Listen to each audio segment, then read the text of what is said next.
Sentro ng mga negosyante ng hayop ang Dinalupihan, Bataan.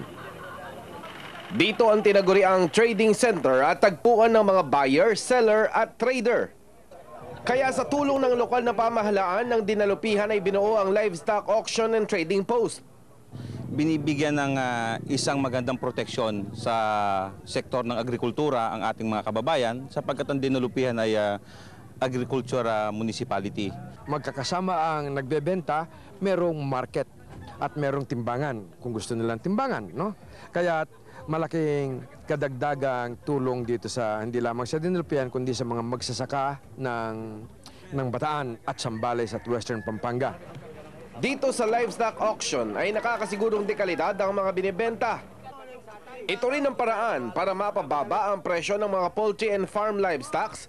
Resulta, mas bababang presyo ng pagkain. Bulungan ika nga, kaya libre ang tawaran. Ito, imported dahil malaking tainga. Imported. Dito malalaman yung imported na kambing dito sa tainga. Iba rin ang tainga nung native talaga. So halimbawa ito, magkano yung nakuha yan? Nakuha ko to, bali apat yung nabili ko, 6.8 yung pagkakuha ko. Yung ganung presyo okay na yun? Okay, kita rin ng konti, mga pambili ng bigas. Ang dami pong mga magsasaka na nagdidepende sa industriya pong ito at ito po ay napakagandang pagkakataon para sa mga nagbebenta, nag-aalaga, bumibili. Dahan-dahan ang binubuo ang lahat ng mga pangangailangan ng pasilidad.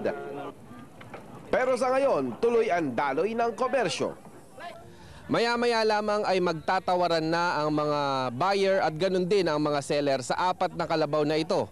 Kung anuman ang kanilang magkasunduan, ay pwede na silang magbilihan. Abot kamay na presyo ng pagkain sa sariwang supply, nasa pagtutulungan ng gobyerno at pribadong sektor. Para sa National Broadcasting Network, Emil Carrion ang inyong tagapagbalita.